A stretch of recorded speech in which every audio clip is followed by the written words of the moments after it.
I'm Eve Tushnet. I'm 36. I'm from and live in Washington, D.C. And I'm a freelance writer. I do mostly arts and book reviews. So I was raised in a basically secular household. I did have some Jewish religious education and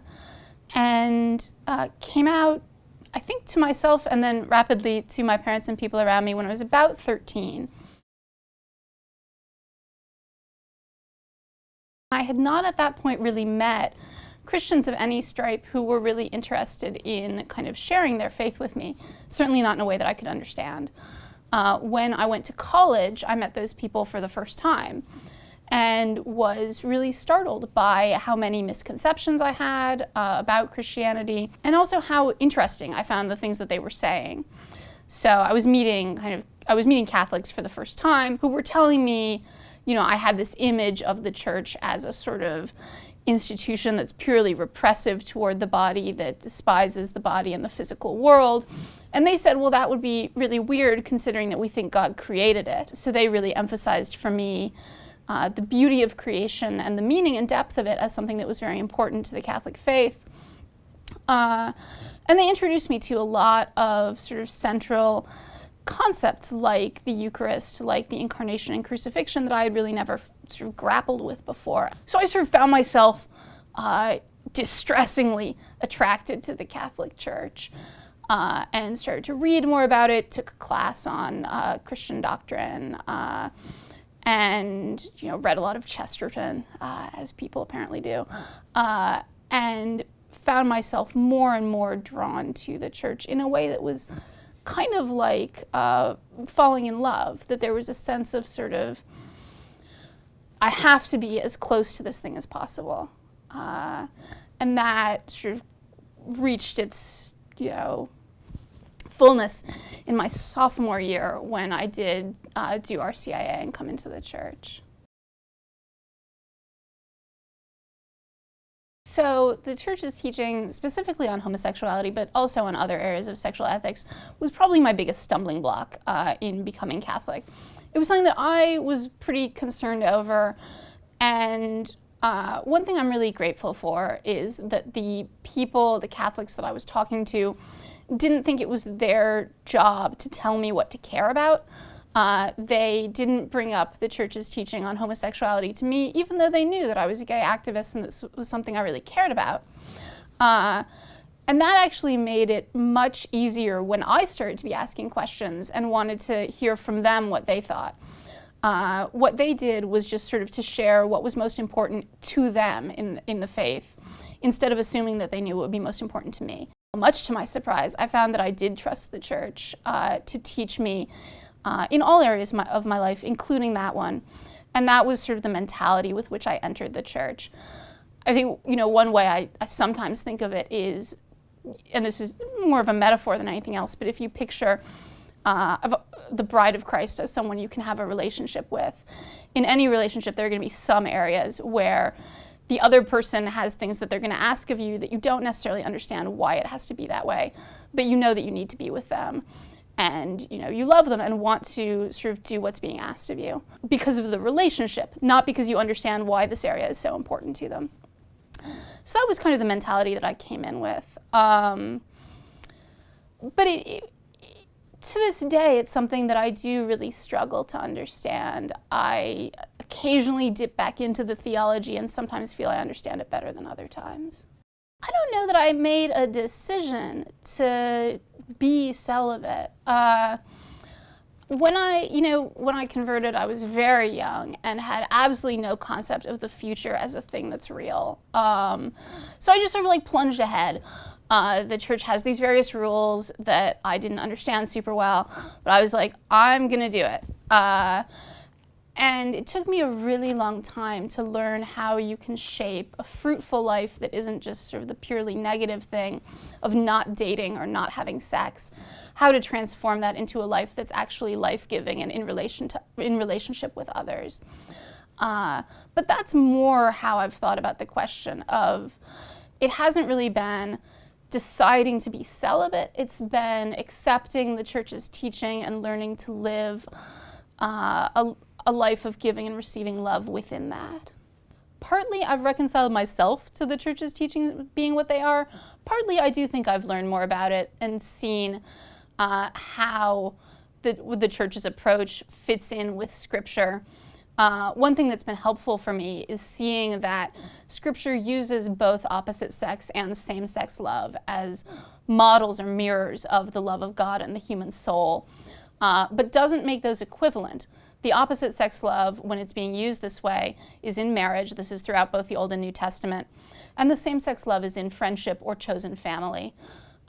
So Ruth and Naomi, right, would be one example. Jonathan and David are the classic Old Testament example, which are brought up as a way of teaching us what it is to love and therefore what it is to love God. And then similarly, Jesus and John and Jesus and all the disciples are offered as models for us of love between the human soul and God that are same-sex love. The fact that those are not sexual, that those are not marriage models, is kind of important to me in reconciling myself to the Catholic teaching, that they're not just saying you can't love or that your love isn't real. They're saying this is how it should be structured. And then I guess the third thing is that I am pretty comfortable living in, well, comfortable is the wrong word, I am okay with living in some degree of tension and kind of accepting that I probably will not ever understand this fully again, even though it's really relevant to my life. For other people, it's that I'm celibate, and there's a sort of stereotype I think that many people have that the only reason you would do that is because you hate yourself or that you hate being gay and wish you were straight, which has never been something I've experienced. You know, there are elements of my life that I'm not proud of, but my sexual orientation has never been one of those. And so I see where people are coming from because there is so much self-hatred and shame out there, often imposed by Christian communities. So I can understand how people would assume that that's where I'm coming from, but it really isn't. And it doesn't need to be a huge part of the project that I and friends and colleagues of mine are working on, is precisely creating a way of life for gay Christians who accept the traditional sexual ethic that isn't based on shame or self-rejection. From what I can tell, the teachings are pretty deeply, on sexual ethics, are pretty deeply woven into the fabric of other elements of the faith, like the meaning of our bodies, the meaning of sexual difference, the way that we interpret Scripture, the way that we relate to the Christian past, the way that the witness of the past kind of structures our own understanding of what it is to be Catholic.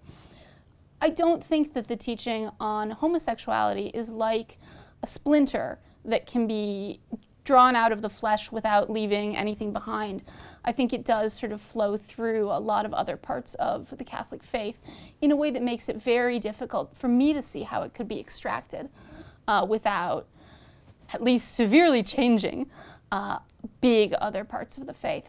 I think there are going to be times in any person's life where you have to sacrifice your sexual desire, where you have, and the way that I picture this typically is sort of pouring it out as a gift. Often I'll think of it as sort of pouring your desire out over the feet of the crucified. So in that way it becomes something that you don't have to be, it's not something terrible that you have to be ashamed of, right? It's something that you can offer to God.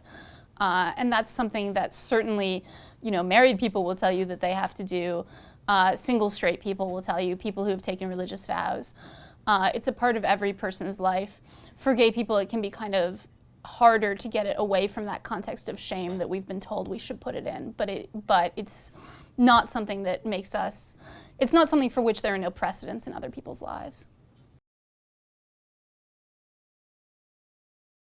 I think, the church has a long way to go before it even lives up to the sort of bare minimum of the catechism of avoiding unjust discrimination.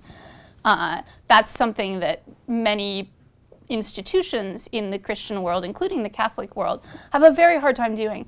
There is a lot of straight up unjust discrimination out there. Beyond that, I think there's a call to go, as with chastity itself, there's a call to go beyond the negative prohibition of don't unjustly discriminate, and actually live out a positive call to support vocations of gay people, to support the different ways that we are called to give and receive love. For if you accept the historical Christian sexual ethic, that won't be in same-sex marriage. And for many people, it won't be in religious vows because not everybody's called to that. So you have to find ways of positively supporting and encouraging other forms of love, whether it be friendship, chosen family, intentional communities, celibate partnerships. There are a wide range, artistry, devotional prayer. There's a wide range of different ways of giving and receiving love that are kind of lost and invisible in the contemporary, even Catholic parishes, that if we truly want to support gay people's vocations and not just lack discrimination, but actually welcome people, we have to be supporting those vocations as well. I think there's a wide range of ways that the church could be better supporting vocations outside of marriage and religious vows. Some of them are really simple. You know, we have a blessing for mothers at my church on Mother's Day. We have a blessing of throats on St. Blaise's Day. So why not have a blessing for friends? Why not say, next Sunday, after the 5:30 Mass, I will be blessing friends, so bring a friend and we'll say a blessing over your friendship. Certainly speaking about gay issues with an attitude of welcome, knowing that gay people are in the pews. This is one thing that I thought was so great about Pope Francis's comment that got sort of distilled down to who am I to judge. But where that was actually coming from was him recognizing that gay people are ordinary Christians in the pews on a spiritual journey of seeking to love God. So just knowing that that's true and that when you speak to your church, you're speaking to gay people. You can incorporate that very directly, very concretely into your homilies, into what's in the bulletin. And then on the high side, on the liturgical side, or the sort of more spiritual side, there have been historically lots of ways in which people could incorporate their friendships and their shared family lives into the church. So for example, heads of households or single people would make vows of friendship. These vows were sometimes taking place on the church steps, and then the friends would go into the church, share the kiss of peace, and receive the Eucharist together. That to me is startlingly beautiful. A way of honoring same-sex love, and a way of showing that there is such a thing as a chosen family. There is a way to make friendship a form of kinship, and to do that within the church, which makes sense since Jesus and the disciples themselves formed a kind of chosen family. And from the cross, right, Jesus actually entrusts Mary to John, the beloved disciple, showing again that his understanding of family was much broader than the kind of contemporary, the only way to get kin is to marry or have a child. That's not what we see in the Gospels. So my own parish is really pretty extraordinary. It's I think a genuinely welcoming, non-judgmental community that really strives to meet people wherever they are. I receive terrific spiritual direction through that parish. We have a gay and lesbian ministry there that I'm on the steering committee of that, again, really strives to welcome everyone across the whole spectrum of belief, including people who aren't Catholic, right, but who, for whatever reason, need a space where they can talk through issues of faith and sexuality. So, and the church has really fought for that and fought to make it a safe place that we can continue to have. So I'm really spoiled. That's the kind of community that I think very few gay Christians are able to experience.